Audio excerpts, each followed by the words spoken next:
Invest 23 lakh rupees and get 23,000 rupees per month. इन दिनों ऐसे लुभावने ऑफर से आपको न्यूज़पेपर के क्लासिफाइड पन्ने भरे हुए नजर आ जाएंगे। कहीं पर 11% का एश्योर्ड रिटर्न तो कहीं पर 12% का assured return with bank guarantee आपको नजर आएगा। लेकिन क्या आप जानते हैं कि ये सभी ऑफर्स महज आपको फंसाने का जरिया है? कैसे आप एश्योर्ड रिटर्न के झांसे में फंसकर अपनी उम्र भर की गाढ़ी कमाई लगा सकते हैं और कैसे आप एश्योर्ड रिटर्न के जाल से बचें, ये आज हम आपको दिखाएंगे।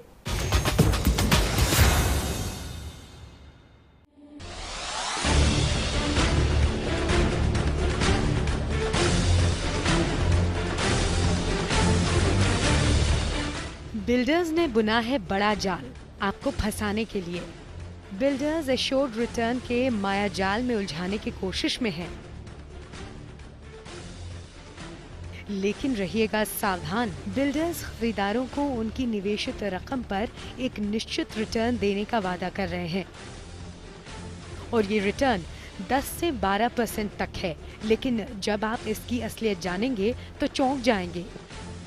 आजकल डेवलपर क्या करते हैं कि अपनी कॉस्ट बैंक से कम करने के लिए कस्टमर्स को, जैसे कोई 8%, कोई 9%, कोई 10%, according to requirement, according to project जो है वो रिटर्न कमिट कर देते हैं, ताकि बिल्डर को तो पैसा कम रेट पे मिल गया और कस्टमर को पैसा सेविंग्स बैंक अकाउंट में रखने से ज़्यादा बेटर मिल गया।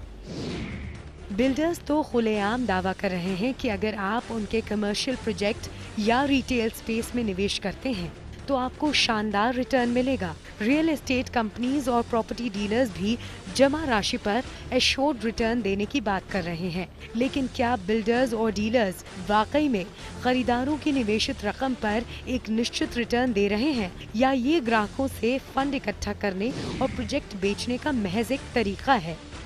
जानकारों का कहना है कि इस तरह के विज्ञापन से लोगों को सतर्क रहने की जरूरत है और किसी भी प्रोजेक्ट में पैसा लगाने से पहले छानबीन कर लेनी चाहिए।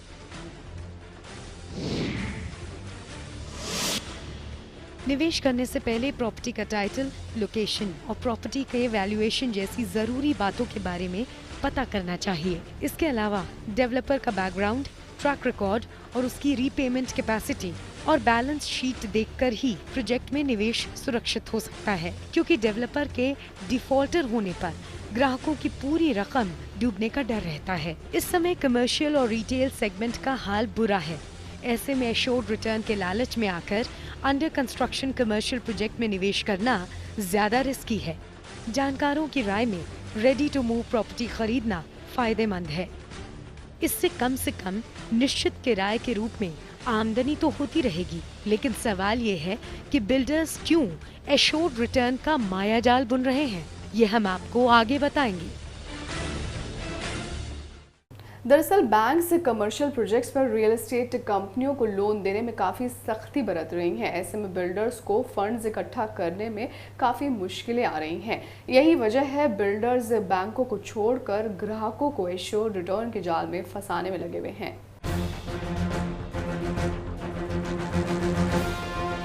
कमर्शियल और रिटेल स्पेस में निवेश करने पर बिल्डर्स निश्चित रिटर्न की गारंटी दे रहे हैं। दावा ऐसा किया जा रहा है कि ये रिटर्न 100% तक हो सकता है। दरअसल बिल्डर्स को जब बैंक और दूसरे स्रोतों से फंड मिलना मुश्किल हुआ तो उन्होंने ग्राहकों से पैसे जुटाने का ये नया तरीका निकाला है। एक्सपर्ट्स कहते हैं कि कंपनियां बेशक एश्योर्ड रिटर्न के लिए बैंक गारंटी दिला रही हैं, लेकिन आरबीआई गाइडलाइंस के मुताबिक कोई भी बैंक कमर्शियल प्रोजेक्ट पर 1 साल से ज्यादा की गारंटी नहीं देता और ज्यादातर अंडर कंस्ट्रक्शन प्रोजेक्ट्स को पूरा होने में करीब 3 से 4 साल का वक्त लगता है। रियलिटी कंपनीज के मुताबिक बैंक से 16% की दर से कर्ज लेने के बजाय लोगों से फंड इकट्ठा करना सस्ता भी पड़ता है और आसान भी। यानी कि ग्राहकों को 10 से 12% तक का रिटर्न देने के बाद भी कंपनियां एडवांस जमा राशि पर 5% की दर से कमाई कर रही हैं। साथ ही इन्हें लोगों से एडवांस रकम लेने के लिए बैंक्स की तरह कागजी कार्रवाई और कोई शर्त पूरी करने की जरूरत भी नहीं पड़ती। लेकिन ग्राहक को क्या मिलता है, जरा ये देखिए। मिसाल के तौर पर आपने किसी भी कमर्शियल प्रोजेक्ट में अपने लिए एक एश्योर्ड रिटर्न वाली प्रॉपर्टी खरीदी। मिसाल के तौर पर अगर आपने 1 करोड़ रुपया किसी कमर्शियल प्रोजेक्ट में आपने एक फ्लोर प्लेट पे अपने लिए जगह ली है और इन्वेस्ट किया है, तो बिल्डर कहता है कि मैं आपको हर महीने 1 लाख रुपए का एश्योर्ड रिटर्न ज़रूर दूंगा। अब विद बैंक गारंटी का मतलब ये है कि बैंक गारंटी बैंक जो है बिल्डर्स को फंड्स जो है कमर्शियल प्रोजेक्ट्स पे बहुत कम देती है और ना के बराबर मिलता है, सख्ती बरती जाती है। तो ऐसे में बिल्डर क्या करता है कि लोगों से पैसा इकट्ठा करता है अपने प्रोजेक्ट को बनाने के लिए। लोगों से पैसा इकट्ठा किया जाता है, उससे बैंक से कर्ज नहीं लेना पड़ता है। तो इसीलिए वो बैंक से जो कर्ज नहीं लेता है उसकी एवज में ग्राहकों को जो है वो इंटरेस्ट देता है एक तरीके से। विद बैंक गारंटी का मतलब ये है कि जो आपने 1 करोड़ की प्रॉपर्टी अगर खरीदी है तो आपको 1 साल तक 1 लाख रुपया जो मिलना था उस पर आपको 12 लाख रुपए जो है वो 12 लाख रुपए आपको बैंक गारंटी देता है कि बिल्डर आपको देगा, अगर बैंक गारंटी के साथ दिया जा रहा है तो। लेकिन जानकारों का मानना है कि इस तरह के इन्वेस्टमेंट से पहले बिल्डर और उसके ऑफर के बारे में पूरी तहकीकात करना जरूरी है, क्योंकि एश्योर्ड रिटर्न के प्रस्ताव के जरिए लोगों से फंड इकट्ठा करने का कंपनीज ने ये जो तरीका निकाला है वो कंपनीज के लिए तो पूरी तरह से फायदे का सौदा है, लेकिन ग्राहक के लिए ये पूरी तरह फायदेमंद होगा ये कहना मुश्किल है। एश्योर्ड रिटर्न के नाम पर बिल्डर्स बाजार से पैसा जुटाने के हथकंडे पर इन दिनों जोरों पर लगे हुए हैं। रियल एस्टेट बाजार में कई छोटी से लेकर बड़ी रियल एस्टेट कंपनियां इस खेल में शामिल हैं। चलिए हम आपको बताते हैं देश की राजधानी दिल्ली के आसपास मुंबई और चंडीगढ़ में कौन सी ऐसी रियल एस्टेट कंपनियां हैं जो एश्योर्ड रिटर्न के नाम पर छाई हुई हैं।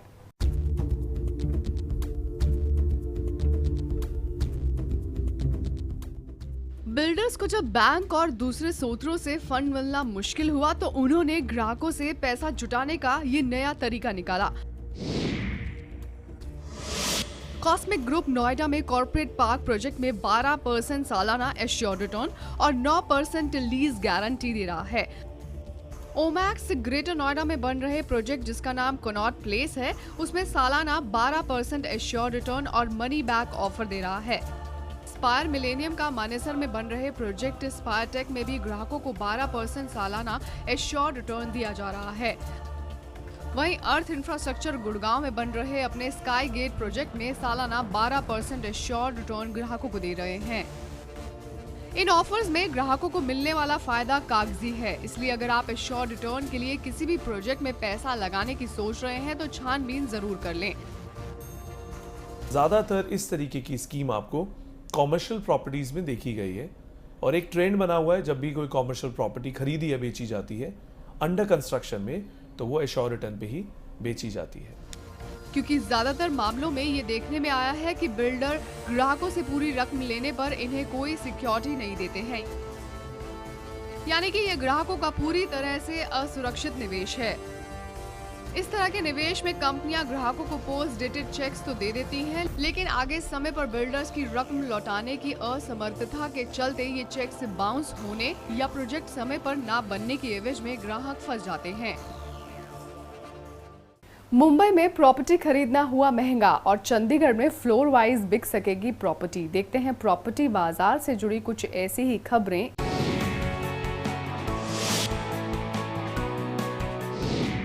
स्टाम्प ड्यूटी के 5% से बढ़कर 6% होने से घर खरीदना पहले के मुकाबले ज्यादा महंगा हो गया है। मुंबई में सरकार ने स्टाम्प ड्यूटी में 1% की बढ़ोतरी कर दी है। प्रॉपर्टी की मांग 15 से 20% बढ़ने की उम्मीद है।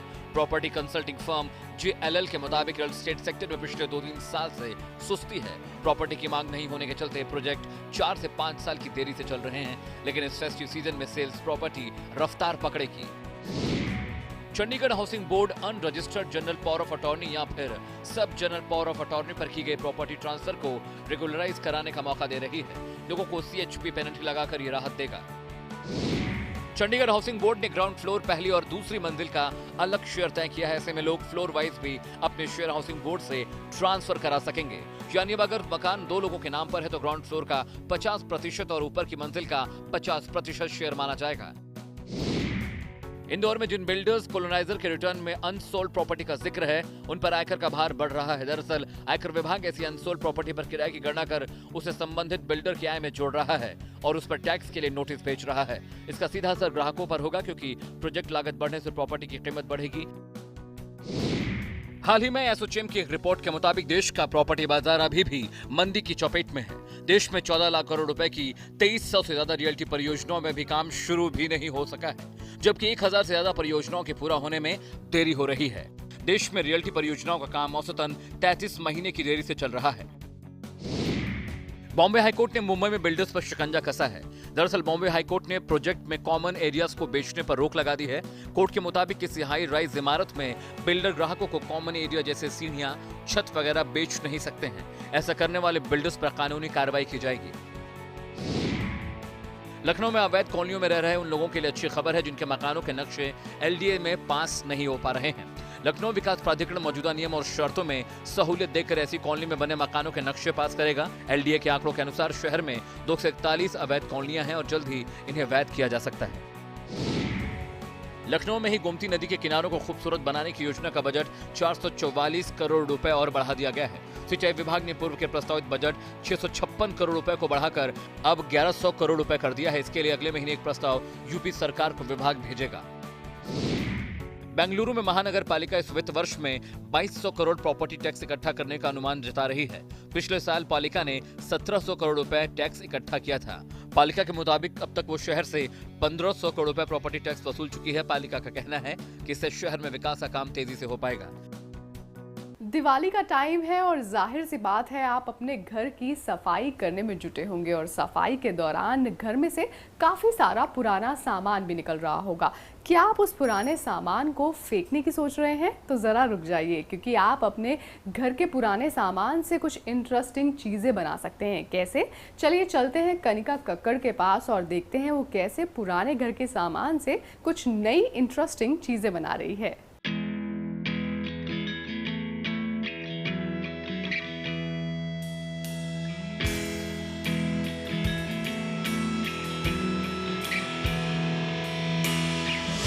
सफाई में हर किसी के घर से कोई ना कोई ऐसा सामान ज़रूर निकल आता है जिसकी कोई वैल्यू नहीं होती।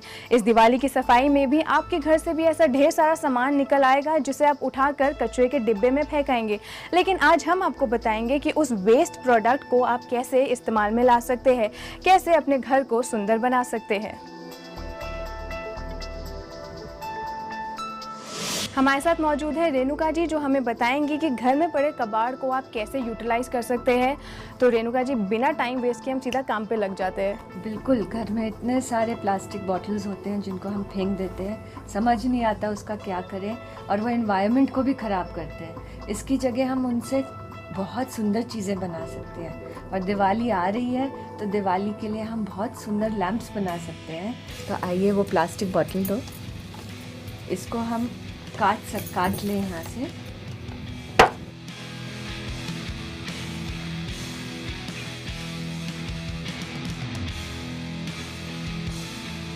तो इसके लिए हम यूज़ करते हैं ग्लास कलर्स और कोन। ये कोन हम बनाते हैं खुद फेविकॉल के साथ। इससे आप जो मर्ज़ी आए आप डिज़ाइन बनाइए। आप जब ये पूरा डिज़ाइन कंप्लीट हो जाएगा, ये आप तार इसके थ्रू डालेंगे।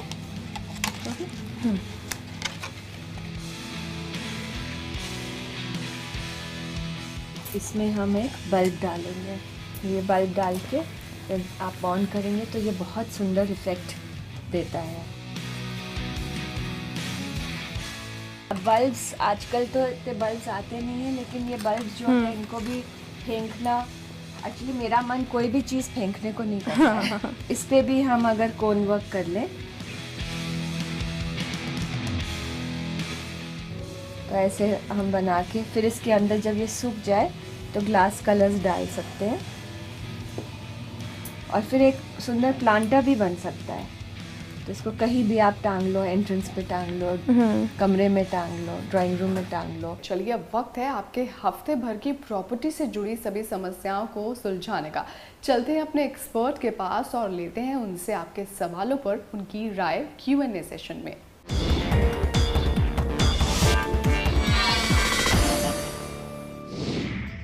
हमारा पहला सवाल सचिन से आया है, जो गाज़ियाबाद में 50 लाख के बजट में एक 2 बेडरूम खरीदना चाहते हैं। सचिन, 2 बेडरूम आपको आपके बजट में Indirapuram, Vaishali, Rajnagar extension, crossings Republic जैसी जगह में मिल सकते हैं गाज़ियाबाद में। यहाँ पे 4500 से लेके 5200 का बजट है नॉर्मली, और अगर आप इन्वेस्टमेंट के तौर पे ख़रीदना चाहें तो 10,000 से लेके 17,000 पर मंथ आपको रेंटल रिटर्न भी मिल सकता है।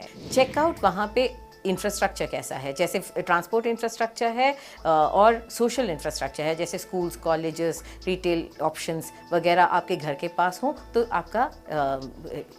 आपका लिविंग अच्छा रहेगा। ये भी देख लीजिए कि डेवलपर का ट्रैक रिकॉर्ड कैसा है, वो कैसे डिलीवर करते हैं, और पोस्ट डिलीवरी मेंटेनेंस भी अच्छा होना चाहिए फॉर अ कंफर्टेबल लाइफ। हमारा दूसरा सवाल मानसी से आया है। ये नवी मुंबई में एक 1 बेडरूम अपार्टमेंट खरीदना चाहते हैं और आपका बजट है 30 लाख। मानसी, आपके बजट में पनवेल, उल्वे, खारगर में आपको ऑप्शंस मिल सकते हैं। 1 बेडरूम लगभग 450 से लेके 670 स्क्वायर फुट का हो सकता है। यहाँ पे आपको ये देखना है कि आपके अराउंड इंफ्रास्ट्रक्चर कैसा है। नए डेवलपर से खरीद रहे हो तो आप ये देख लीजिए कि उनका ट्रैक रिकॉर्ड क्या है और वो डिलीवर टाइम पे कर रहे हैं या नहीं।